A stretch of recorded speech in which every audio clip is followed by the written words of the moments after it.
अब तुकाराम जी राम कृष्ण हरि जय जय राम कृष्ण हरि ये करते, राम कृष्ण हरि बोलने से महाप्रभु ने वहां ऑब्जेक्शन किया कि तुम जो है ये मत बोलो, मतलब नाम संकीर्तन। प्रभु कहते क्या है,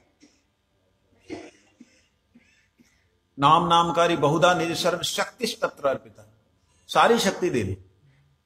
एक बड़ा सुंदर प्रसंग आया था, अभी समय नहीं है, अब भूल भी जाऊंगा, इसलिए मैं इसको चाहता हूं भूल जाना। हाँ हाँ, वो था कि सर्वशक्ति नामे दिला करिया विभाग, आमार दुर्दैव नामे नहीं अनुराग। सारी शक्ति दी। प्रश्न होता है क्या बामन बामन भक्त या वरहा वरहा देवाय नमः वरहा देवाय नमः करने से क्या कृष्ण की गोपी प्रेम को कोई प्राप्त कर सकता है? क्या सखा भाव से कोई व्यक्ति वराहदेव का भजन कर सकता है? सखा भाव से, सखा भाव से, गोपी भाव से क्या कोई वराहदेव को प्यार कर सकता है? सर्वशक्ति दिला तो विभाग विभाग करके दिया, तो सर्वशक्ति में विभाग कहां से हुआ जी? तो विभाग होने का मतलब या कुछ बांट बांट के दिया? हाँ हाँ, कैटेगराइज करने मतलब सर्व हाँ क्रम अनुसार ही सही, लेकिन क्रम अनुसार इसका मतलब सर्वशक्ति नहीं है, नाम में सर्वशक्ति है। सर्वशक्ति मेरा ये कहना, इसको थोड़ा ध्यान से समझना और साथ साथ समझाना। जितना मैं बोलता हूं उतना समझाओगे तो तेरी भी समझ में आएगा, उनकी भी समझ में। ध्यान से देना। कहते नाम नामकारी, नाम और नामी, ए ना नाम और नामकारी, भगवान का नाम और उसको करने वाले बहुधा, नाम नामकारी बहुधा, निज सर्वशक्ति तत्र अर्पिता, अपनी संपूर्ण शक्ति भगवान ने नाम में दी। नियमिता स्मरणे न काल, और उन्होंने कोई भी इसका नियम नहीं रखा। एतादृशी तब कृपा, हे नाथ ऐसी आपने कृपा की और मेरा दुर्भाग्य कि नाम में अनुराग नहीं। अब यहां पे आता है मुख्य नाम गौण नाम। मुख्य नाम जो है गोविंद गोपाल मधुसूदन, अंदर के नाम गोपीनाथ, राधानाथ, राधा नयना, अभिराम इत्यादि, और बहिरंग नाम जगन्नाथ, कृष्ण, नारायण, विष्णु। ये बहिरंग नहीं कहेंगे, ये क्या बोलते हैं उसको, सार्वजनिक नाम। ये नाम सबके लिए कोई भी बोल सकता है, गौण कह सकते हैं, लेकिन हाँ गौण मुख्य, ठीक है, गौण नाम। मेरा प्रश्न है, क्या विष्णु भजन करने वाले को वात्सल्य रस नहीं मिल सकता? क्या विष्णु को वात्सल्य रूप से नहीं सेवा कर सकता? यही हमारी बुद्धि में विकार आ जाता है, नहीं कर सकता।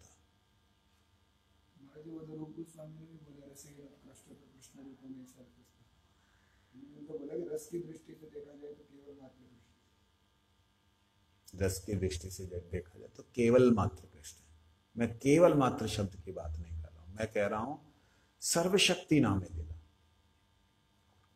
प्रत्येक भगवान के अवतार जितने भी हुए, वराह, वामन, कुर्म इत्यादि, प्रत्येक अवतार के नाम में भगवान ने सर्वशक्ति दी है। अब ये सर्वशक्ति शब्द को अगर हम लोग ग्रहण करें तो इसमें क्या है, अगर कोई वराह, वामन भगवान को ले लीजिए, वराह को ले लीजिए, नरसिंह को ले लीजिए, XYZ को भी ले लीजिए, उन अवतारों में भगवान से प्रेम करने वाले भक्तों ने अगर उन्हें अपने पुत्र रूप से चाहा तो भगवान ने क्या किया? कृष्ण, राम इत्यादि रूपों में उनको क्रम रसोन्नति की, मतलब वहां उनकी उस नाम के द्वारा ही इच्छा पूरी की है। ये उसका नाम क्या था, वसुदेव और देव की सुपत क्या था, हाँ, है? उनका नाम देवकी वसुदेव जी का नाम पहले जो था कृष्णी और क्या था, जो भी हो, तो उन्होंने तपस्या की, साधन किया, मंत्र क्या, नमो भगवते वासुदेवाय, मंत्र वासुदेव का कर रहे हैं, उनको प्राप्ति। उधर क्यों बैठी हुई? अच्छा अच्छा, ठीक है। तो मंत्र वो कर रहे हैं, मिल कौन रहा है? नारायण ही मिल रहे हैं, नारायण ही पुत्र रूप से मिल रहे हैं, उनके लिए वो नारायण ही हैं, नंद यशोदा के लिए नहीं है। नंद यशोदा के भीतर वो जीव, जो जीव ने तपस्या की थी, उनको स्थान मिला। ये नंद यशोदा जो भगवान बलदेव जी से प्रकट भाव है, वात्सल्य भाव, शुद्ध भाव जो बलदेव जी से प्रकट हुआ, वो नंद कृष्ण को आनंद देने के लिए, यशोदा उस आनंद का यश वर्धन करने के लिए, उस वात्सल्य रस के आनंद को वर्धन करने के लिए यशोदा, जो यश को धारण करे, कौन से? वात्सल्य के, प्रेम के, भगवान को शासन और ताड़न के रस को धारण करे, वो यशोदा। इधर उधर दे तो यशोदा, तो वो यशोदा जो नंद जो हैं, ये हैं बलदेव जी से प्रकट हुए, बलदेव जी के भाव मूड। अब जो जो भक्त विष्णु के अवतार में या अन्य अवतारों में भगवान से भक्ति करते हुए आशा करता है कि मैं आपको पुत्र रूप से चाहूं, वो यहां आकर के प्रथम दर्शन उसका ये होता है कि ये वही है। कौन? वही नरसिंह देव है, वही वामन देव है, वही बरा है, उसको वही दर्शन होता है। कैसे प्रमाणित करेंगे आप इसे? गर्ग संहिता से। गर्ग संहिता में वर्णन है, जब भगवान आ रहे हैं तो उनके अंदर सारे अवतार खुश खुश खुश करके, जैसे शक करते हैं भगवान, सब उसके अंदर घुस गए। और उन अवतारों में भगवान ने जिन जिन के मन को आकर्षण किया था, वो सभी गोपी महाजब रास हुई तो गोपी रूप से वहां पे प्रकट हुए, और उन सबको अपने वही प्रभु दर्शन हुए। कैसे? हनुमान जी महाराज को ले लीजिए, भगवान ने द्वारिका में बुलाया, गरुड़ को भेज करके, जाओ उनको बोलो मैं आया हूं। तो गए, वो हनुमान जी ने स्वीकार नहीं किया। मैं मूल प्रसंग पे रहना ज्यादा पसंद करूंगा। हनुमान जी ने स्वीकार नहीं किया, जाओ जाओ मेरे पास टाइम नहीं है, अभी बाद में देखता हूं। यहाँ जब तो एक तो थप्पड़ लगाया और दूसरा यहाँ आके प्रभु ऐसे ऐसे कहते, तुमने बोला क्या? मैंने बोला अखिल ब्रह्मांड नायक परात्पर परब्रह्म द्वारिकाधीश भगवान ने आपको बुलाया। कहते अरे बाबा इतना लंबा चौड़ा बोलने की जरूरत नहीं, उसको बोलो श्री राम जी द्वारिका में आए हैं, आपको बुलाए हैं। तो कहता मेरे को फिर मार पड़ेगी।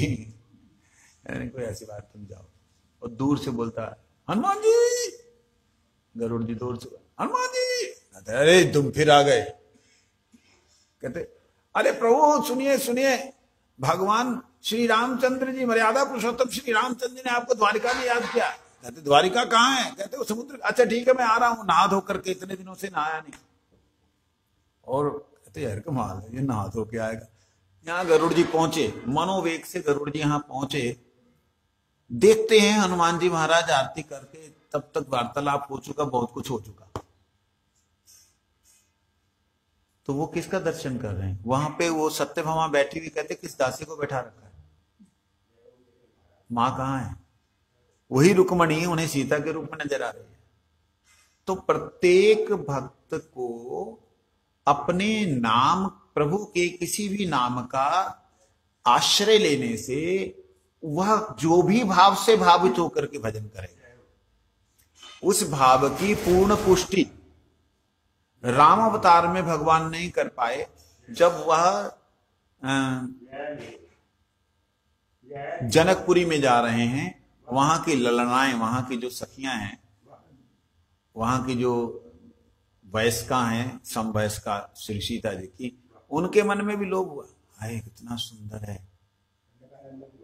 दंडकारण्य के ऋषिगण, बड़े बड़े धड़ियल बाबा, जो हजारों साल से यज्ञ और तपस्याएं कर रहे थे, उन्होंने, बोलता रहना साथ साथ, उन्होंने जब देखा कि प्रभु की सेवा सीता जी जिस प्रकार से करती हम तो कर नहीं पाते। तब उन्होंने निवेदन किया, प्रभु हम कहते, जब जाने लगे भगवान कहते आपने बड़ी सेवा की, क्या चाहिए? मैं तो, मेरे पास कुछ भी नहीं, तो मैं तो आपसे लेकर के खा रहा हूं, आपको क्या चाहिए? कहते प्रभु आप आनंद मत कीजिए, हमें मालूम है आप कौन है। कहते नहीं, मैं, आप बताइए। कहते नहीं, आप प्रभु आप हमारा साथ उपालंब मत कीजिए, हमारे साथ हमको अवहेलना वो मत कीजिए, टरकाइए मत। तो भगवान कहते क्या चाहिए आप मांगे, मैं देता हूं। तो उनका कि सीता जी की तरह हम आपकी सेवा करें। कहते हैं मैं तो एक पत्नी व्रत हूं, आप मतलब उनका ये था कि मैं आपके शरीरों को अभी चेंज कर दूं, ऐसा नहीं है, मैं एक पत्नी व्रत हूं। मेरा अमर्यादित रूप, ये मेरा मर्यादित रूप है, मेरा अमर्यादित रूप जब वृंदावन में आएगा तब आप सब आना। अमर्यादित शब्द बोलने का मतलब ही मैं मर्यादित हूं, मेरा इतनी मर्यादा है कि मैं यहीं तक सेवा कर सकता हूं, जहां ले सकता हूं, दे सकता हूं भक्त को सुख। लेकिन मेरा अमर्यादित, जो मेरा ही रूप है, या यूं कहे जहां से मैं हूं, वो अमर्यादित है, उसमें कोई मर्यादा नहीं। आप आइए। तो उन सबको जब यहां पे दर्शन हुए हैं, बड़ी अद्भुत बात बता रहे हैं, जब यहां रास में दर्शन हुए तो मुरलीधर कृष्ण के नहीं हुए, उनको धनुर्धर कृष्ण, धनुर्धर राम के हुए हैं। और वो धनुर्धर राम मुरली बजा रहे हैं, ये विचित्र दर्शन हुआ है। ये चीजें आती हैं। मैं वही बोला ना, आज एक प्रसंग आ रहा है, इसको मैं रोकूं ना निकल जाए। उसका एक प्रमाण छोटा सा, कहां कहूं छवि आपकी भले बने हो नाथ। क्या है? कहां कहूं छवि आपकी भले बने हो नाथ, तुलसी मस्तक तब न भई जब धनुष बांध लो। फिर भगवान ने वो हाथ में बांसुरी है, सब कुछ है, होते हुए भी भगवान ने उनको उसी हाथों में दर्शन कराया कि धनुष और बाण हाथ में। तो कहना है, कहने का मतलब विग्रह में, कलयुग में भगवान ने इस प्रकार से दर्शन कराया। द्वापर युग की तो बात ही अलग है, क्योंकि भगवान आए तो उनके साथ राम जी भी आए, गर्ग संहिता के अनुसार उनके साथ नरसिंह जी भी आए, सिर्फ इसीलिए कि उन भक्तों को वो रस प्रदान करना है। तो रसो वैसा, केवल रस में वो ही एक है, रसों के आकर कृष्ण रसो वैसा। रसो वैसा ग्रज्यानम, क्या है रसो वैसा? आनंदम भवति ग्रज्यानम आनंदम भवति। रसो वैसा, जो उसको ग्रहण करता है वो आनंद में चला जाता है, वो रस है। तो इसलिए जितने भी अवतार हैं वो सभी भगवान कृष्ण में प्रवेश किए। जितने उन अवतारों में रह करके प्रभु ने जितनी संतुष्टि जिनकी करनी थी नहीं उस अवतार में कर पाए, इसका मतलब कर नहीं पाए नहीं है, उन्होंने की इसमें आके की, इस रूप में आकर की। कैसे की? जितनी ब्रज की गोपियां हैं, ब्रज की गोपियों में नंद महाराज यशोदा की तरह प्यार करने वाले वात्सल्य रस के असंख्यों भक्त हैं, गिनती नहीं होगी, इतने भक्त हैं। वो सब वात्सल्य रस के साथ प्रेम करते हैं। लेकिन वह सब कैसे प्रेम करते हैं? इस भू जगत में, भूमि लोक की बात कर रहा हूं, कि मेरे प्रभु वो छोटे से बाल वो है। उसके बाद में क्रम उन्नति भी होती है, ऐसा नहीं है कि वहीं पे अटके रहते हैं। क्रम उन्नति शब्द का मतलब है कि वो अपने प्रभु को तो अनुभव कर लेते हैं। जैसे पूतना ने चाहा था कि मैं बाल रूप से आपको स्तन पिलाऊं, और बाद में वो मरी तो हाँ कह रहे थे, ये तो कोई और ही निकला। इस तरीके से बीच में बोले नहीं, कृपा करके। हाँ, तो जो भगवान का जो ये कृष्ण रूप है, इस कृष्ण रूप में भगवान ने सारे के सारे स्वरूपों को समाहित किया है। वैसे ही कृष्ण नाम में और नामों में भगवान ने सर्वशक्ति दे रखी है। और सर्वशक्ति का मतलब हम लोग उसको लिमिटेड ना करें, कहने का मतलब है जब सारे के सारे, मेरा ध्यान देना, सारे के सारे जब निकल ही इस सोर्स से रहे हैं, सारे अवतार। और उन अवतारों से कोई भी जुड़े, उसके पास में जहां वो जुड़ रहा है उसके पास में अगर उतना प्रकाश नहीं है जितना प्रकाश वो चाह रहा है, जीव नहीं है, तो वो क्या करेगा? वो जहां से प्रकाश आ रहा है वहीं जाएगा, रुक नहीं सकता। तो इसलिए सर्वशक्ति नाम है दिला। करिया विभाग, विभाग का मतलब वो जो जैसी अवस्था का भक्त है उसी हिसाब से उसको उतना ही उसमें से रस मिलेगा। कृष्ण नाम, गोपीनाथ नाम करने वाला, राधानाथ नाम करने वाला, अगर राधानाथ नाम करने वाला अगर शांत भाव से उपासना कर रहा है तो उसे मधुर रस नहीं मिलने वाला। उसके विभाग मतलब उसकी अवस्था के अनुसार उसे विभाग है, जीव की अवस्था के अनुसार विभाग है। लेकिन जीव के अंदर में प्रभु का कोई भी रूप देख करके वात्सल्य रस या मधुर रस का भाव आता है, अगर उस रूप में भगवान का प्रकाश वह नहीं है तो वो मूल रूप में उसको ले जाएगा, ले जाएगा ही ले जाएगा। इसका नाम के अंदर हमारी क्या स्वरूप, जैसे आपने बताया कि राम जी के लीला के समय वो पूरे उन्होंने कृष्ण रूप में आकर उनको रस प्रदान कर दिया, लेकिन जब बात नाम की आती है, मैं राम राम राम जप रहा हूँ, तो वो कृष्ण किस प्रकार से मुझे नाम के बीच में रस क्या उसके बाद में राम राम करते करते कृष्ण नाम से रस लेना शुरू हो? नहीं, ऐसा नहीं होता, ये ऐसा नहीं होता। समय लीला में तो फिजिकली भगवान ने कर दिया, इस नाम के अंदर ये चीज का क्या प्रोसेस है? उसमें जैसे राम जी हैं, राम नाम लेने वाले के अंदर अगर वो भाव आ रहा है कि मैं राम जी की उपासना, राम जी की सेवा वैसे करूं जैसे गोपियों ने की, तो राम जी की भी एक मधुर लीला है जो कि जगत में प्रचारित नहीं है।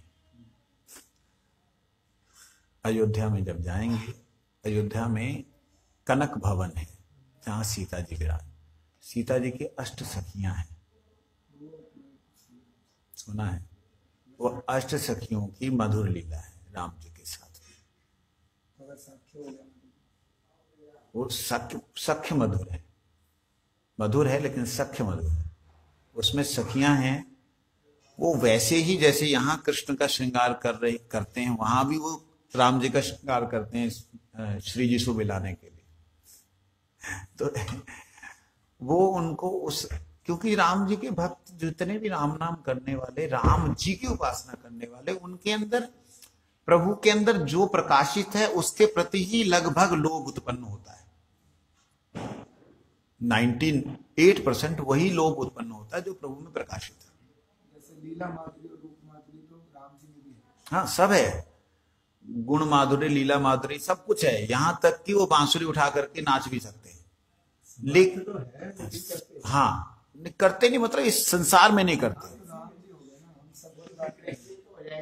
हाँ, नहीं, ऐसा भी नहीं है। अभी मैं आपको एक चीज ऐसी बताऊं कि लोग सुन करके हैरान रह जाएंगे।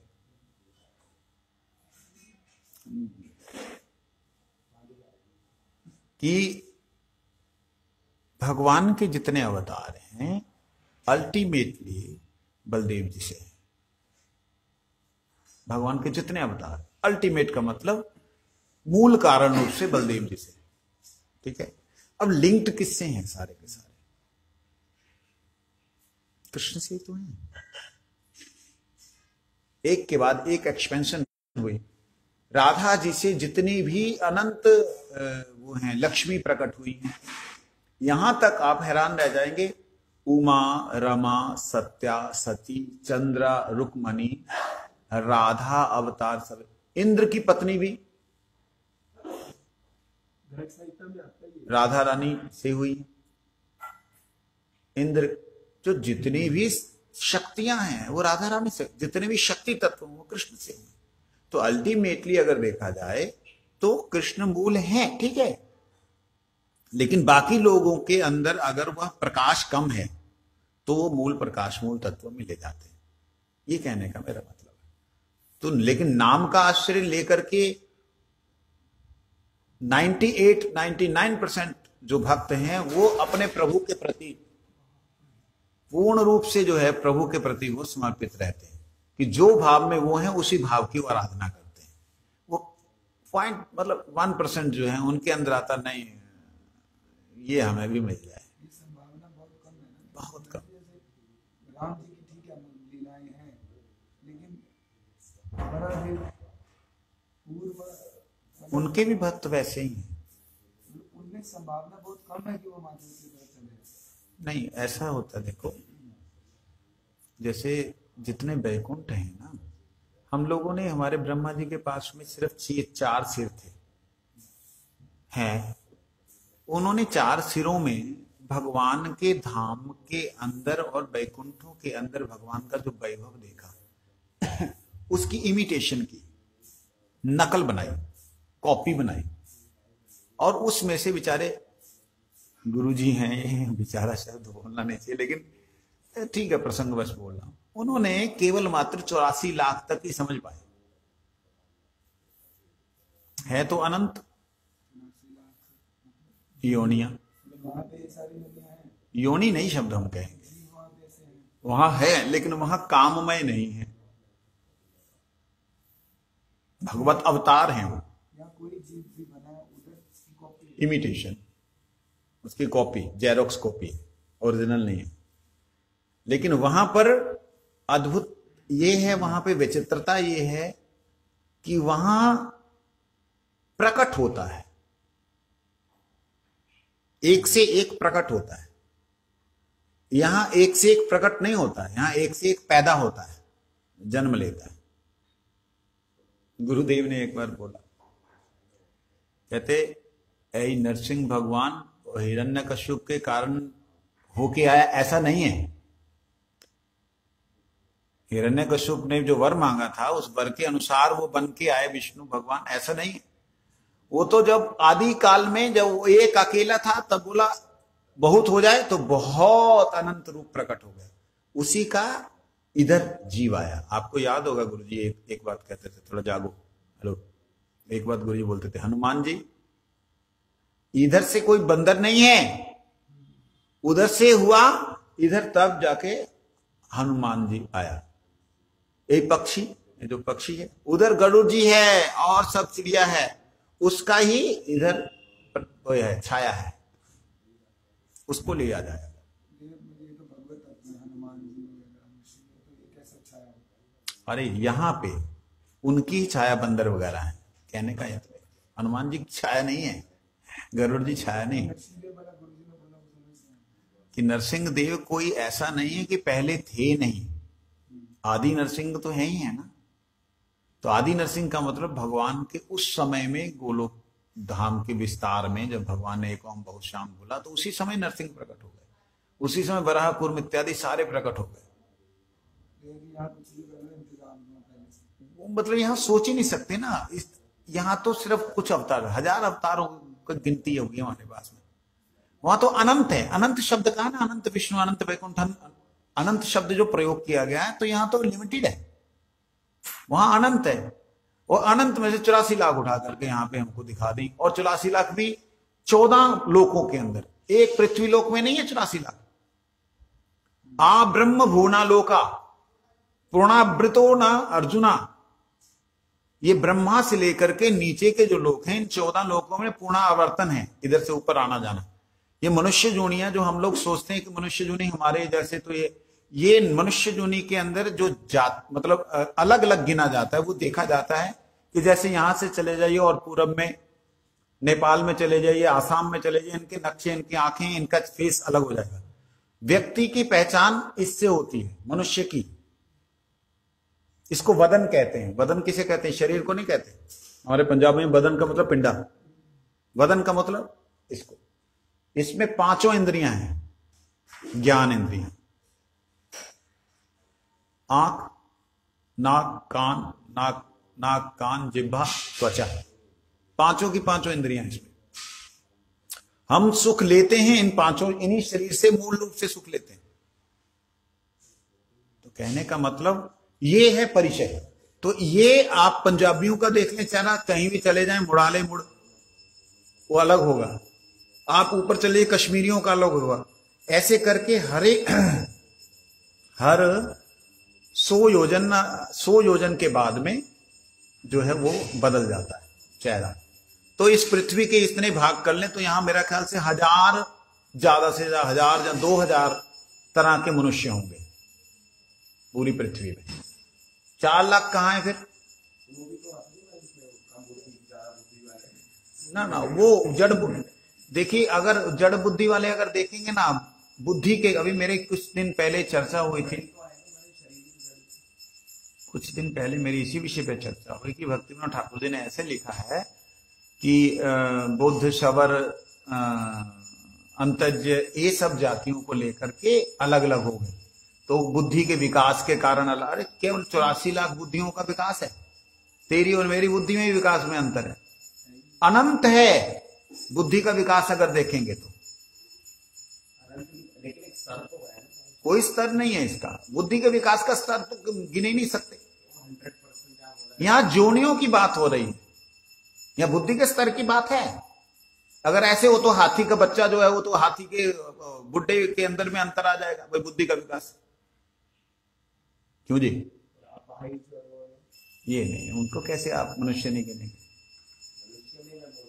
हाँ लेकिन उनको तो 4 लाख के अंदर में वो ऐसे नहीं आप कर सकते कि अपाहिज जो है वो 4 लाख में नहीं है।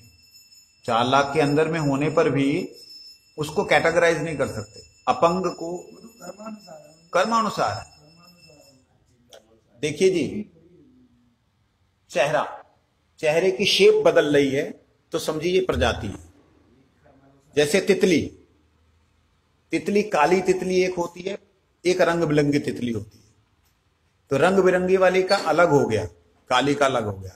कबूतर एक रंग बिरंगे होते हैं, नॉट सफेद ओनली, रंग बिरंगे अलग हो गए, एक जाति अलग हो गई।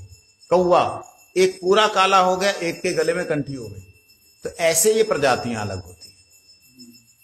इसी प्रकार से ये है भूलोक, ऊपर है भूलोक, जनलोक, तपलोक, सत्यलोक।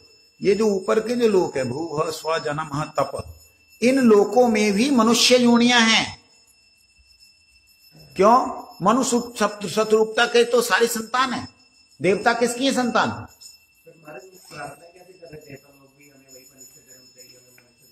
वो पृथ्वी लोक पे मनुष्य जन्म चाहते हैं, यहां पे वो मनुष्य जन्म पृथ्वी लोक, वहां भोग योनियां हैं, मतलब भोग कर सकते हैं। जैसे जितनी भी योनियां हैं सब भोग तो कर सकती हैं। जितनी योनियां हैं, हेलो सब भोग तो कर सकते हैं, लेकिन सब भजन नहीं कर सकते। सही है? भजन जो है वो ऋषि परंपरा से होता है, और ऋषि परंपरा से भजन के लिए केवल एक स्थान है जिसको कर्म भूमि कहा गया है, वो है भूमि। भूलोक है जहां पे कर्म किया जाता है, वहां भोगा जाता है, ऊपर और नीचे, वो भोग के स्थान है। ये कर्म करने का स्थान, इसलिए कर्म करने के स्थान को प्राप्त करने के लिए वो मनुष्य जीवन चाहते हैं धरती लोक पे हो। अब बलि महाराज जी जो हैं सुतल में हैं, उनका कैसा रूप है? कोई ऐसे पैर ऊपर है, सिर नीचे, ऐसे हाथ पैर निकले हुए हैं केवड़े की तरह। आ जाओ। ब्रह्म भुवना लोका पूर्णावर्तिनो अर्जुना मामोपेतु कौन्ते पुनर्जन्म न विद्यते। इसका अर्थ क्या है? इसका अर्थ है कि नीचे से लेकर के ऊपर तक के 14 लोकों में जीव का भ्रमण होता है। ठीक है? जीव जो है ऊपर से लेके 14 लोकों में ये बहुत बड़ा उत्तर दे रहा हूं गुरु जी की कृपा से। ये बहुत बड़ा उत्तर है। इन लोकों में पितृलोक जो हैं वो पितृ क्या विकृत हो जाएंगे? पितृ पुत्र की तरह ही तो रहेंगे पितृलोक में। ऋषि लोग वो क्या नर नहीं है, वो मनुष्य रूप नहीं है उनका। जब मनु शतरूपा कहते हैं, मनु से तो मनुष्य हुए, मनु शतरूपा जब कहते हैं, वो पृथ्वी लोक में होने के नाते केवल एकमात्र उनके अंदर कर्म करने का अधिकार दिया। बाकी लोकों में उन्हें शरीर ऐसा होने पर भी, शरीर मनुष्य जैसा होने पर भी भोग का अधिकार है कर्म करने। सिर्फ ये इतना अंतर है, सिर्फ इतना अंतर। समझ लगी? मतलब आप बोल रहे हैं 4 लाख जो है उसमें से केवल ये वाले कर्म कर सकते हैं, बाकी इसीलिए तो इनको, इसीलिए तो इस 1,99,000 सब कर्म भी कर सकते हैं। इसीलिए तो इनको कहा गया कि भाई तुम सौभाग्यशाली हो कि तुम समझ पा रहे हो, तुम सुन पा रहे हो हरि कथा। मनुष्य नाम शास्त्र ले करता ही सत्या मतलब पूरा था। हजार ही है कहते मनुष्य नाम सहस्त्रेशु वो बहुवचन है, सहस्त्रेशु हजारों में। अब अगर उसको केवल 1000 लेते हैं तो 1000 प्रकार के मनुष्य जो हैं उनमें से कोई एक।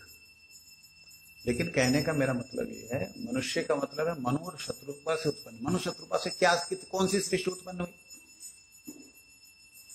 मालूम नहीं वाला, नहीं मालूम तो ऐसे बता दो। तो यहाँ महाराज जी इस श्लोक में भगवान ने एक बोला कि 1000 मनुष्य में से हाँ, मनु शत्रुपा से कौन सी सृष्टि उत्पन्न हुई? मनु शत्रुपा से सृष्टि उत्पन्न हुई। जितने देवता इत्यादि हैं, जितने यक्ष किन्नर इत्यादि जो जितने भी हैं वो सारे के सारे उन्हीं से उत्पन्न हुए। तो मनुष्य शब्द वहीं पे आ गया। मनुष्य, मनु उष्यति, मनुष्य से, मनु से उत्पन्न हुए। मनु आए धरती पे, लेकिन मनु धरती पे आने पर भी सृष्टि जो हुई है उनकी सारी जगत पे फैली है 14 भुवन। तभी तो बलि महाराज और ये कश्यप ऋषि इत्यादि की संतान है सब लोग, इनकी हैं। इसको ना कभी विराट रूप से कल्पना करो कुएं से निकल करके, तब सारी सृष्टि नजर आ जाएगी। हम 84 लाख योनियां जो बोलते हैं, ये आप ब्रह्म भुवना लोका के अंदर है 84 लाख योनियां, नहीं तो हम ऊपर नीचे काय को आएंगे जाएंगे? क्यों आएगा एक जीव जो है पृथ्वी लोक का, एक जीव जहां 84 लाख योनियां, तो उसको तो यही घूमना चाहिए ना पृथ्वी पे। तो 14 लोकों में आना जाना क्यों कर सकता है, कैसे कर सकता है? उसका अधिकार क्या है? यहां कर्म कर सकता है, वहां उसको ऊपर नीचे आना जाना पड़ेगा, दुख भोगना पड़ेगा, सुख भोगना पड़ेगा। ये चीजें वांछा कल्पतरुश्च कृपा सिंधु पतिता नाम पावनेभ्यो वैष्णवेभ्यो नमो नमः। मेरा प्रश्न अभी भी